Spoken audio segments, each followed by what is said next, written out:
पति पत्नी लड़ाई।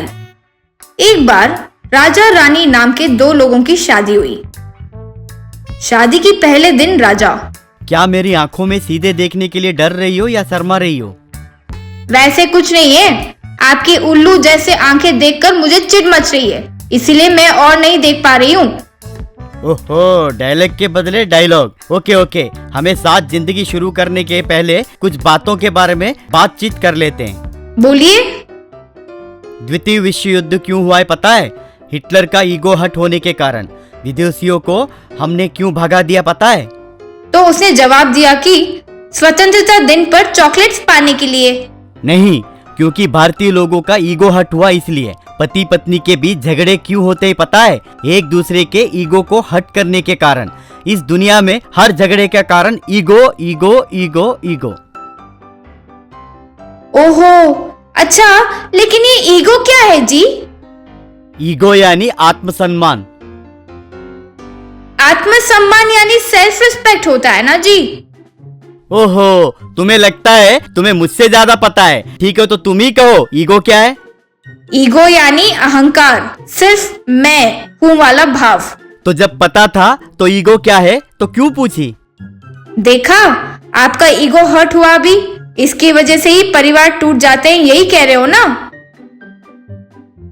तो सब जानकर क्यों हर्ट किया? तुमने थियरी बताया और मैंने प्रैक्टिकल कर दिखाया। अब आपको अच्छे से समझ आ गया होगा। बाप रे, लगता है ये काफी चालू लड़की है, इसे सबक सिखाना होगा। सोचा। क्यों जी, क्या सोच रहे हो? कुछ नहीं, अब से हम एक दूसरे को हर्ट नहीं करेंगे और वैसे ही अपना ईगो पूरी तरह से दबाकर भी नहीं रहना चाहिए। तो हम दोनों उसके लिए मिलकर एक एग्रीमेंट कर लेते हैं। हफ्ते में 3 दिन में तुम्हें डोमिनेट करूंगा, बाकी के 3 दिन तुम मुझे डोमिनेट कर लेना, लेकिन रविवार को नो डोमिनेशन, ओनली फ्रेंडशिप। वैसे डोमिनेशन का मतलब क्या है जी? ये जानबूझकर जानते हुए पूछ रही है या उसको सच में कुछ पता नहीं है? खैर, जो भी है, थियरी नहीं बताना चाहिए, प्रैक्टिकल करके दिखाना होगा। सोचकर। तुम्हें जानना है कि डोमिनेशन क्या है ना? एक बार कुत्ते की तरह जमीन पर भौं भौं करो, तब मेरा ईगो सेटिस्फाई होगा कि मेरी पत्नी मेरे सामने एक कुत्ते की तरह दुम हिलाती है। मेरा अहंकार को संतुष्टि मिलेगी। इसे डोमिनेशन गेम कहते हैं। आज से ये गेम स्टार्ट। पहले के 3 दिन मेरे हैं, बाद के 3 दिन तुम्हारे। कमान कमान। बस, फिर कुत्ते की तरह रेंगते हुए भौंकने लगी। Very good, very good. अब खड़े होकर एक बार नाचो। पत्नी उसके कहे अनुसार डांस करने लगी। अब जरा मुझे उठाकर गोल गोल घुमाओ। उसने वैसा किया। पलंग पर सोते हुए। पैर दर्द कर रहा है, जरा पैर दबा दो। और बाएं पैर पर खुजली हो रही है, तो जो वहां खुजा दो। वो जैसे जैसे वो कह रहा था वैसे वैसे करने लगी। ऐसे 3 दिन उसे एक पैर पर कुदाना, वजन उठाना, डांस करवाना, ऐसे कई काम करवा के बहुत खुश हुआ। तीसरे दिन रात को दोनों पलंग पर सो रहे थे। ओ जी, टाइम 11:50 हुए, और करीब 10 मिनट आप मुझे डोमिनेट कर सकते हैं। डोमिनेशन नहीं, गिमिनेशन नहीं, चुपचाप सो जाओ, मुझे नींद आ रही है। वो फिर जाकर एक लकड़ी को और एक घड़े को लेकर आई। हाथ पर बॉक्सिंग ग्लव्स भी पहनी हुई थी। फिर देखा तो टाइम 12 बज गए थे। रे उठ, नालायक कहीं का, गधे कहीं के। क्या है, पति को ऐसे डांट रही हो? मेरा ईगो हर्ट हो रहा है। हमारे घर पर टन भर के ईगो होता है, सबको पता है। टाइम 12 बज गए रे, मतलब मेरे 3 दिन शुरू हो गए। तो अब मैं तेरे साथ डोमिनेशन गेम खेलूंगी। अब देख लो, शायद तुम्हारे तो घर भर कर ईगो है, मेरे तो पूरे शरीर में ईगो है। कहते हुए उसे लकड़ी से जब मार रही थी, बाप रे चिल्लाने लगा। फिर घड़े से भी मारने लगी। फिर बॉक्सिंग ग्लव से मुंह पर मुक्के मारने लगी। अरे रुको मेरी माँ, रुको, मार क्यों रही हो? इसका कारण बताकर तो मारो प्लीज। तुझे मारने के लिए कोई कारण थोड़ी चाहिए, बस पैर चाहिए मारने के लिए। मेरा ईगो सेटिस्फाई हो जाएगा तो उतना काफी है। कहते हुए उस पर कूदकर मारने लगी। 3 दिन उसे खूब मारी। आखिरकार रविवार आ गया। ओ जी, आज रविवार है ना, कल से आपके 3 दिन शुरू हो जाएंगे, तब आप मजे करना। मुझे माफ करना रानी, अब से कोई डोमिनेशन गेम नहीं रखेंगे। पति पत्नी के बीच ईगो नहीं होना चाहिए, प्यार और फिक्र होता है, ये मैं जान गया हूँ। Let us forget domination game, I am sorry.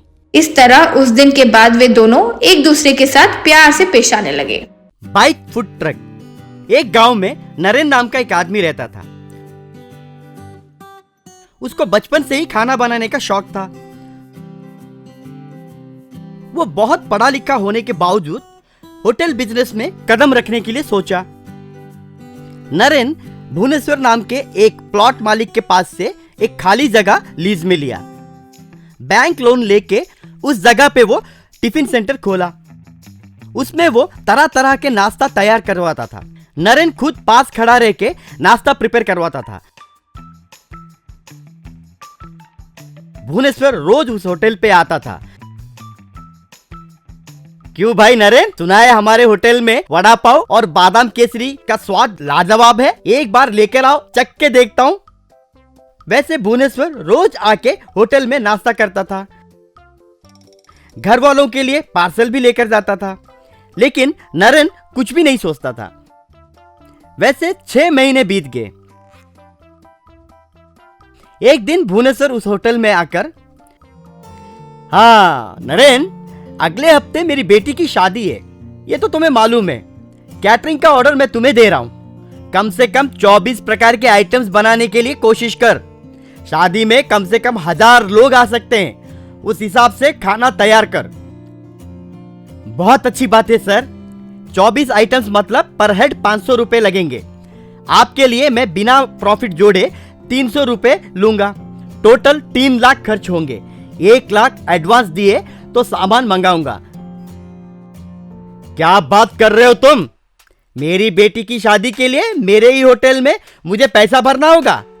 आपका होटल कैसे होगा सर? मैं बड़ी मेहनत से इस होटल को चला रहा हूँ। आप रोज फोकट में खाना खा के जा रहे हैं। मैं कुछ नहीं सोच रहा हूँ, पर इतने सारे आइटम्स फ्री में देना मुश्किल है सर।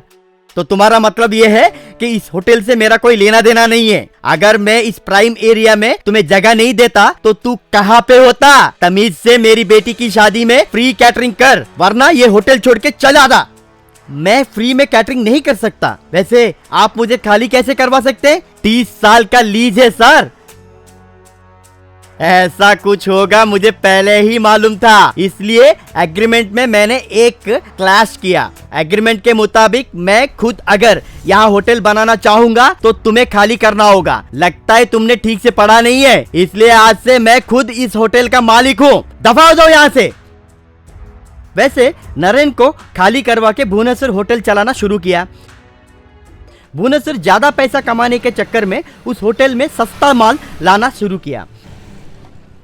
तू फूड वेस्ट मत कर, और सुन, कल का बचा हुआ खाना अगर कुछ है तो उसे गर्म करके वैसे के वैसे कस्टमर को दे दे। एक दिन एक कस्टमर, क्या है भाई ये पूरी होल करने पे भी होल नहीं हो रहा है? पूरा का पूरा मैदा से बनाया या फिर कुछ आटा भी मिला है? हाँ, मैदा क्यों यूज करेंगे जी? असली आटा से बनाया हुआ पूरी है वो। पता नहीं भाई, तुम्हारे होटल का क्वालिटी पूरा गिर गया है। परसों यहाँ कचौरी खा के गया तो 5 किलोमीटर दौड़ने के बावजूद हजम नहीं हुआ, कह के वो चला गया। चल, हमारा होटल अच्छे सेंटर में है, लोग खींचते हुए हमारे पास आएंगे। नरेन के घर में उसकी पत्नी, क्यों जी, हमारे पास जितने भी पैसे थे वो पूरा होटल में डाल दिए। ऊपर से हमारे ऊपर बैंक का कर्जा भी है। दूसरा होटल लीज पर लेने के लिए हमारे पास पैसे भी नहीं है। तू कुछ फिक्र मत कर, मेरे पास एक ऐसा हुनर है जिसे कोई भी नहीं चुरा सकता। वो है मेरा खाना बनाने का विद्या। अब मैं उसे गिरवी रख के फिर से होटल शुरू करूंगा। बाद में नरेन फ्रेंड्स के पास से कर्जा उठा के एक बाइक फूड ट्रक तैयार किया। घर में वो खुद अपने हाथों से तरह तरह के ब्रेकफास्ट बनाया। उन्हें उस फूड ट्रक में डंप करके एक सेंटर के ओर गया।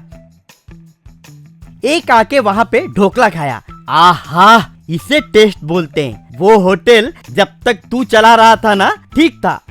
अब वहां खाने से ऐसा लग रहा है कि घास फूस खा रहे हैं। वैसे लोग सभी नरेन फूड ट्रक के पास आने लगे। भुवनेश्वर के होटल में जाना बंद कर दिए। कुछ ही महीनों में नरेन बहुत पैसा कमाना शुरू कर दिया। भुवनेश्वर की बर्बादी शुरू हो गई। 1 साल के बाद भुवनेश्वर नरेन के पास आया। बेटा, मुझे माफ कर दे। लालच में आकर बचा कुचा जो भी था वो सब कुछ गवा दिया। इसके पहले तू अच्छा भाड़ा भरता था, अब मैं काम करने वालों को भी पगार नहीं दे पा रहा हूँ। होटल को कितने अच्छे तरीके से डेकोरेट किया ये फर्क नहीं पड़ता है, खाना कैसे बनाए उससे मतलब होता है लोगों को। तू कृपया करके उस होटल को दोबारा ले ले, मैं तुझे हाथ जोड़ता हूँ। आप अपनी गलती को समझ गए, मुझे बहुत खुशी हुई। मैं कल से ही वहां पे आके होटल शुरू करूंगा, कहा। भुवनेश्वर बहुत खुश हुआ। नरेन फिर से उस होटल को शुरू किया और उस बाइक फूड ट्रक को एक बेरोजगार लड़के को दे दिया।